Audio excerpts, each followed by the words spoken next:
Welcome back.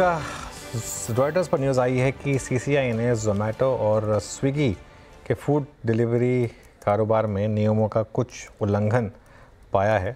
थोड़ा ये इसको ठीक करते हैं, फ्लैश को थोड़ा सा अजीब लग रहा है ये, लेकिन यहाँ पर थोड़ी दिक्कत है। जोमेटो करीब 1.5% नीचे, स्विगी का तो आज आईपीओ बंद हो रहा है, तो आज थोड़ा सा ख़राब खबर आ गई उनके लिए। वैसे आईपीओ तो खैर स्क्रैप थ्रू कर चुका है यहाँ पर, लेकिन खैर लिस्टिंग होगी 3 दिन बाद, तब देखेंगे कैसे लिस्ट होगा।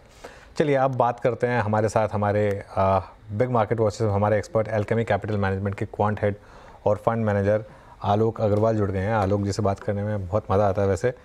और एक चीज़ मैं बता दूं, वैसे आलोक जी बहुत अच्छे फंड मैनेजर तो हैं ही, साथ ही मेरे बहुत अच्छे दोस्त भी हैं एक्चुअली। अच्छा। और हम एक ही बिल्डिंग में रहते हैं, इसलिए मैंने ये बात बताई नहीं थी, लेकिन सोचा इस बार डिस्क्लोजर। हाँ, डिस्क्लोजर कर दो।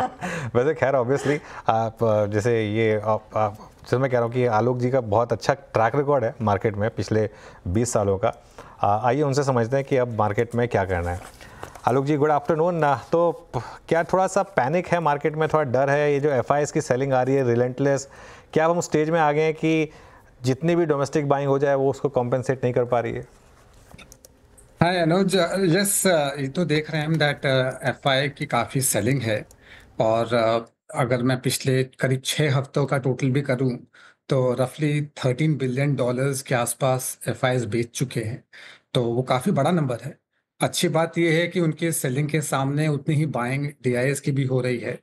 तो एफआई सेलिंग एक तरह से नेगेटिव तो होता ही है मार्केट के लिए, लेकिन सबसे खास बात मार्केट के लिए होती है कि ये वही समय था जब अर्निंग सीजन भी ऑन है।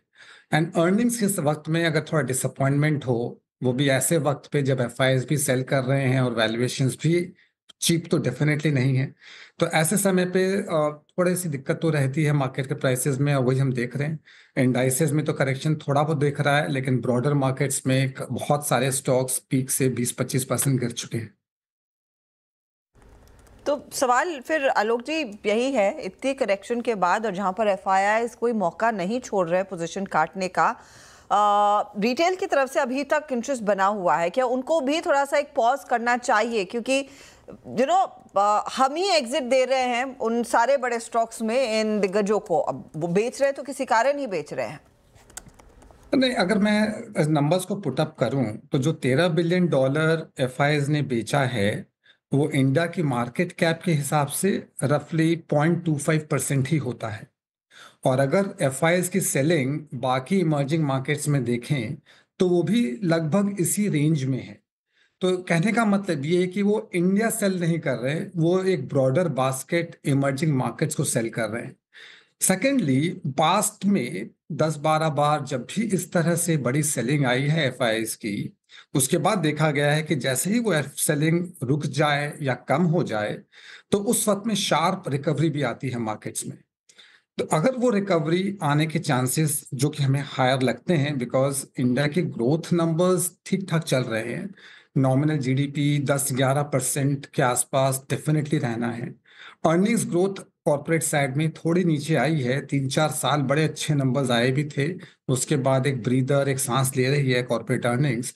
हमें हमारा मानना है दैट कि कॉर्पोरेट अर्निंग्स ग्रोथ भी सेकेंड हाफ में और बेटर आएगी। इकोनॉमिक ग्रोथ अच्छी चल रही है। तो पास डेटा को देखते हुए मेरे हिसाब से रिटेल इन्वेस्टर्स बड़े स्मार्टली बिहेव कर रहे हैं बाय होल्डिंग ऑन और पैनिक ना करके। लेकिन जैसा आपने शुरू में कहा, जब प्राइसेस गिरते हैं तो कहीं ना कहीं दर्द तो होता है। बिल्कुल डर तो है। अच्छा, आलोक जी एक बात तो क्लियर है कि एफआईआई की जो सेलिंग है उसमें काफ़ी जो हिस्सा है वो बैंकों को लेकर है, लार्ज प्राइवेट बैंकों को लेकर है। लेकिन ये एक सेक्टर है जहाँ पर ये कहा जा रहा है कि वैल्यूएशन अपीलिंग है, वैल्यू है यहाँ पर, तो कैसे अप्रोच करें स्पेशली प्राइवेट सेक्टर बैंक्स को? प्राइवेट सेक्टर बैंक्स देखा जाए तो मेन इंडाइसेस के लगभग 30% के आसपास होते हैं, और एफआईएस के पोर्टफोलियो में भी लगभग ये ज़्यादा एक्सपोजर थे। पिछले दशक में सबसे अच्छे करने वाले सेक्टर्स में प्राइवेट बैंक्स रहे। लेकिन जिस तरह से हम इसको देख रहे हैं, जो 3 मेजर फैक्टर होते हैं बैंक्स को एनालाइज करने के लिए, एक होता है क्रेडिट ग्रोथ, दूसरी होती है नेट इंटरेस्ट मार्जिन, और तीसरी होती है क्रेडिट कॉस्ट। ये तीनों चीज़ें अगर अच्छे हो रहे हैं और बेहतर होने के चांसेस हों तो बैंकों के लिए बहुत अच्छा होता है। लेकिन हो क्या रहा है, अगर क्रेडिट ग्रोथ के नंबर पे नजर डालें तो लगभग 11.5% पे लास्ट रिपोर्टेड नंबर आ गई है, जो कि 2.5 साल के लोएस्ट नंबर है। Net interest margin private banks के बड़े अच्छे हैं, लेकिन इसका बढ़ना बहुत मुश्किल लगता है। या तो इसी रेंज में रहेंगे या थोड़े कम जरूर हो सकते हैं। और तीसरी चीज आती है क्रेडिट कॉस्ट, जो कि पिछले 2-3 साल बहुत ही अच्छे रहे, लेकिन अगर इस अच्छे लेवल को मेंटेन कर पाए तो बहुत बढ़िया बात है। लेकिन अगर इस नंबर से क्रेडिट कॉस्ट थोड़े भी बढ़ते हैं तो ओवरऑल प्रॉफिट पे इम्पैक्ट आता है। यही कारण है जिसके लिए profit visibility, growth visibility private bank की थोड़ी कम हो गई है। एंड इसी वजह से इसमें सेलिंग भी रिलेटिवली, एक तो एफआईएस की होल्डिंग में भी है, और सेकेंडली इनमें प्रॉफिट ग्रोथ विजिबिलिटी थोड़ी कम हुई है, इस वजह से भी इनमें सेलिंग है। तो कोई कारण है कि ये थोड़े सस्ते हुए हैं, और क्वालिटी वाइज बहुत अच्छी सेगमेंट है। बट जस्ट जब इनकी ग्रोथ विजिबिलिटी इंप्रूव होगी तो ही इनमें इंटरेस्ट ज्यादा दिखेगा। तो आप ग्रोथ विजिबिलिटी का इंतजार करेंगे, या फिर क्योंकि क्वालिटी थोड़ी सी अच्छी है, सुधर रही है, अभी जब कोई देख नहीं रहा है पोजीशन लेना शुरू करें, if you have to stay ahead of the curve?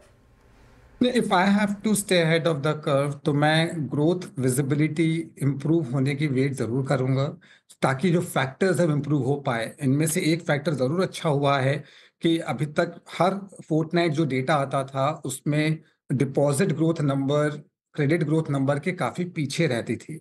इस बार के नंबर पे ही दोनों बराबर आ गए हैं, तो डिपॉजिट ग्रोथ वही 11-11.5% पे रह रहा है, लेकिन क्रेडिट ग्रोथ जो नीचे आनी थी उसके वजह से वो ऑलरेडी आ चुकी है। तो एक आध फैक्टर्स इंप्रूव जरूर हो रहे हैं, लेकिन मेरा मानना है कि जिन सेगमेंट्स में, जिन सेक्टर्स में ग्रोथ अच्छी दिख रही हो, क्योंकि इंडिया एक ग्रोथ मार्केट है, और जब इंडिया की इकोनॉमिक ग्रोथ इटसेल्फ 11% के आसपास हो, तो कम से कम सेक्टर्स में 14-15% प्लस की ग्रोथ दिखाई दे एट अ रीजनेबल वैल्यूएशन, तो ही जाके उनमें रिस्क रिवॉर्ड अच्छा बनता है। तो आलोक जी, आप इस समय फ्रेश पैसा कहाँ डाल रहे हैं? कहाँ आप सबसे ज़्यादा अपॉर्चुनिटीज इस समय प्राइसिंग कर रहे हैं? Stock specific I am sure आप नहीं बात करेंगे, लेकिन थीम्स कहाँ पर सबसे ज़्यादा पैसा लगा रहे हैं आप? अनुज, ये जो साइकिल हमारी चल रही है, करंट ग्रोथ साइकिल इंडिया की एक कैपेक्स साइकिल है। ये जो प्रीवियस डिकेड में हमने देखा, स्पेशली ग्लोबल फाइनेंशियल क्राइसिस के बाद से लेके लगभग कोविड तक 10-12 साल जो थे, वो एक कंजम्पशन ड्रिवन साइकिल थी।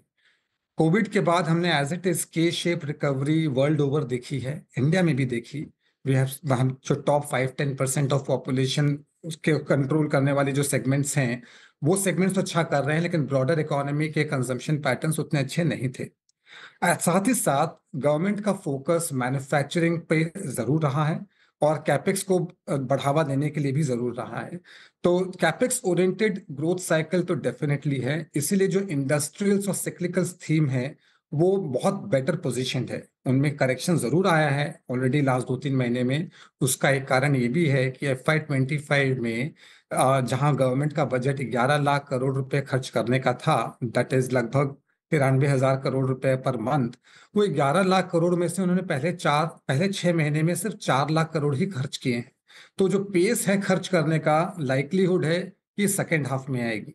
यूजुअली इस गवर्नमेंट ने, हमने देखा था कि जब भी वो बजट अनाउंस करते थे फर्स्ट हाफ में ही ज्यादा खर्च कर देते थे, लेकिन एक इलेक्शन ईयर रहा है, बजट भी जुलाई में आया, जिसके वजह से हम लोग फर्स्ट हाफ में खर्च कम देखे हैं। सितंबर महीने में ऑलरेडी काफी अच्छे नंबर से उन्होंने एक्सपेंड किया है। तो मेरा मानना है कि ये साइकिल एक सिक्लिकल ड्रिवन साइकिल है, कैपेक्स ड्रिवन साइकिल है।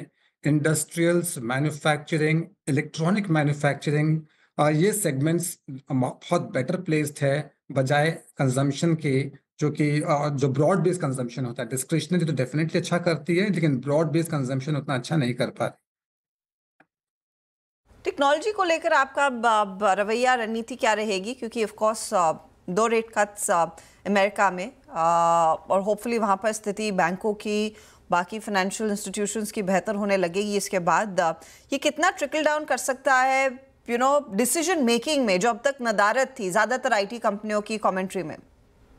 हाँ, आईटी कंपनियों के साथ प्रॉब्लम यही रही है कि इनकी ग्रोथ नहीं आ पा रही है, और क्वालिटी वाइज तो बहुत ही अच्छी कंपनीज है, डेट रहा नहीं, 20-25% से ऊपर की इनकी आरओईज रहती है, अच्छे से बायबैक और डिविडेंड्स देते हैं, लेकिन जब तक ग्रोथ ना आए तब तक बहुत मुश्किल होता है। आपका मानना बिल्कुल सही है कि हमने देखा कि बैंकिंग स्टॉक्स यूएस में इलेक्शन के बाद भी बेटर किए हैं। अगर वहाँ पॉलिसी डिसाइसिव रही और उनके फेवर्स में रही और वो खर्च कर पाए, तो बहुत सारे चीजें हैं जो साथ में जुड़े हैं, तब जाके वहाँ पे आईटी स्पेंडिंग बढ़ सकती है और यहाँ के ऊपर ऑर्डर्स आ सकते हैं। बट वो विजिबिलिटी बढ़े और आईटी की कमेंट्री इंप्रूव हो, तब जाके वो ग्रोथ नंबर्स दिखेंगे। एज ऑफ नाउ तो एस्टिमेटेड ग्रोथ नंबर्स बहुत ज्यादा अच्छे तो नहीं है। बहुत बहुत शुक्रिया हमारे लिए समय निकाल कर अपनी राय देने के लिए। तो ये मार्केट पर एक ब्रॉडर पर्सपेक्टिव, थोड़ा सा इंतजार करना होगा।